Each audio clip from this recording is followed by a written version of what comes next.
Hello, thanks for joining me for your June monthly horoscope for the Sun or the Ascendant.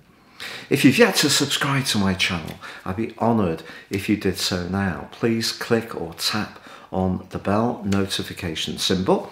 Every time I drop a video, you'll get an alert. Also, if you'd like to ascend above your zodiac sign forecast and embrace more serious astrology, check out my very special offer. A character analysis and a 12-month forecast, 30% off, will give you searing insights into your future prospects and also help you to understand what makes you tick at a deeper level. This is based on your time, date and place of birth and is totally unique to you. No two charts are the same. Please see the link below for more.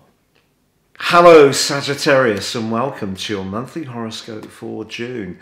This month begins with a gathering of energy in the sign of Gemini, which for you is house 7. This is very much about how we relate, how we set our boundaries, how we compete, and it can also be about partnerships. Now, as we begin this month, Mercury, the planet of communication, which governs the sign of Gemini, where all these planets are gathered, is actually in a retrograde. So that is going to require some care. So your interactions with others need to be as modulated and measured as possible. For example, say you arrange something verbally, whether it's on a professional basis or more informally, or for your social situation, just drop someone an email or a text message to confirm. That's the kind of way that we can limit the rogue element of Mercury retrograde. But also in the first week of this month, Neptune, the planet of dreams, which is a very illusory influence and has had a big impact on your home and emotional life since 2012, that's in a right angle, a 90-degree square with Mercury, and that can create even more potential for confusion because Neptune can blur the edges, it can distort reality, and Mercury functions best when it's very factual and it's crystal clear. So there is a bit of a challenge there for us all, and for you it's about how you interact with others. However, there is a gorgeous link between the Sun in Gemini and also Saturn in your sector of everyday communications. So this provides a bit of a dichotomy. If you really need to concentrate on sharing some information and you're determined to do so in a very concise and precise way, this can counteract the blurry vibe of Mercury retrograde squaring Neptune in a really helpful way. And so therefore people can think that what you say is what you mean. Now Jupiter, the planet of growth and of course your ruler, moved into the other sign that it governs, Pisces, last month. And as we start this month, it's forging a sensationally positive link to Venus.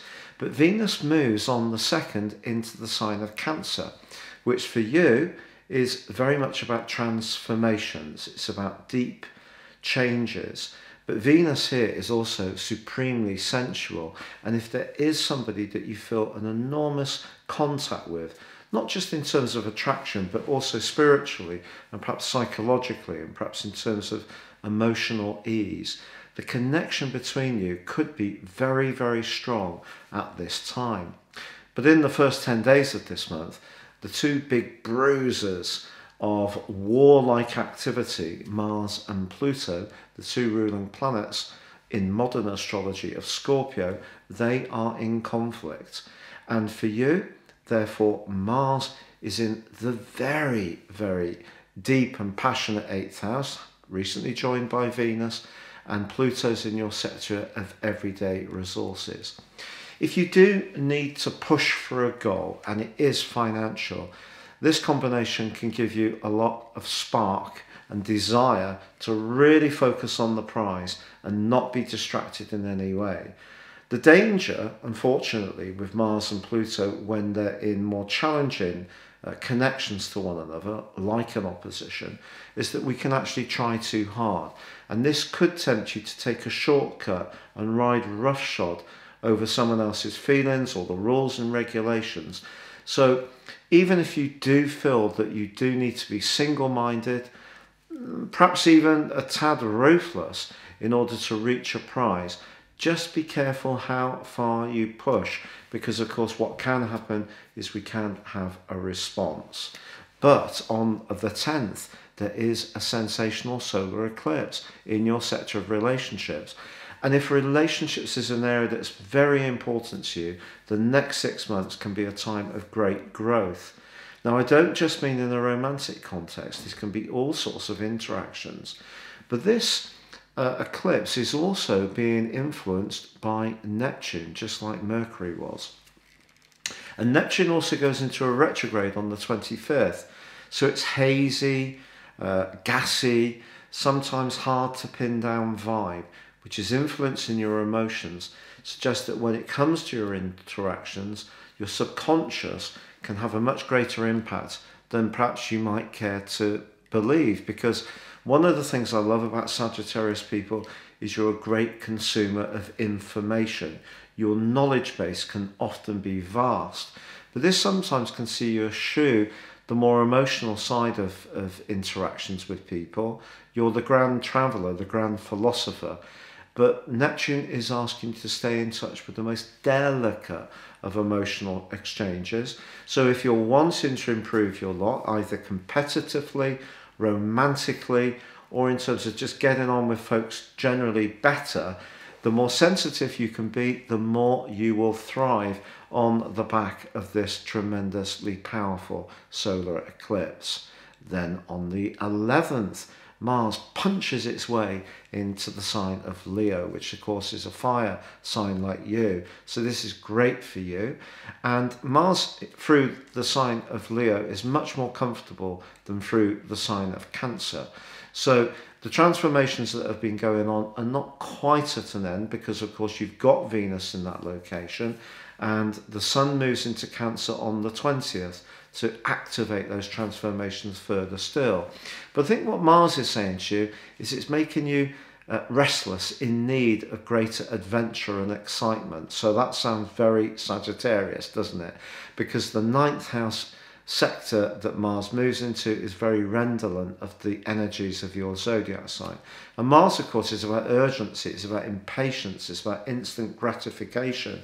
And if you're someone who has been penned in over the last year and a half, unable to go on your travels and be as free and spontaneous as you really like to be, this gives you all green lights to go for it if the COVID rules and regulations in your particular area allow for it. But I do feel if you can be a bit more in touch with that independent side of your nature, even if it's in bits, like going away for a weekend and do something quite rugged physically, it will really feed you and make you feel well. But on the 14th, the square that's been developing all year between Uranus and Saturn reaches an exact peak. This began in the second week of January. It's been causing mischief all year. For you, Saturn is in the 3rd house of information sharing, relationships with siblings and neighbours. Uranus is in your sector of everyday interactions, the kind of domestic scene, organisation around work, health, fitness and so on. This could have been creating quite a lot of tension this year for you.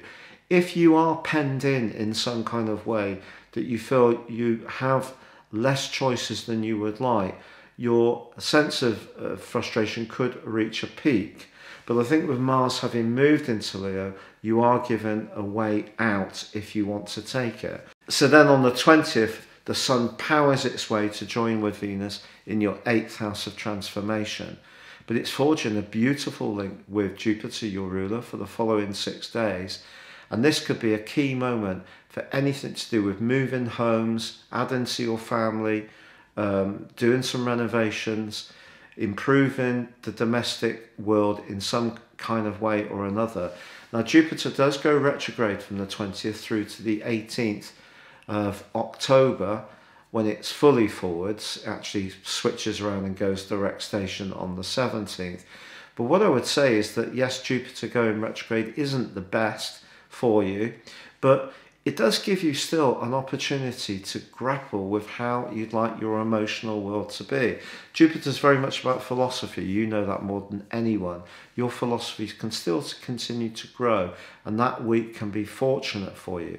The 22nd also sees Mercury enter retrograde. So if you've been waiting for some information, a confirmation or clarification, it can come through for you. Now, Venus is in an opposition with Pluto in week 3, because Venus in the 8th house can be very sensual, and Pluto in the 2nd house very much about instant enjoyment of life's good things like good food, good wine. If someone asks you out on a date, I think the chances are you're going to enjoy the calorific goodies to a great degree, and maybe even a moment of intimacy depending on your personal take on the situation. The full moon on the 24th, however, does repeat the opposition between Mars and Pluto, Venus and Pluto. This time the moon is in Capricorn, not its favourite location.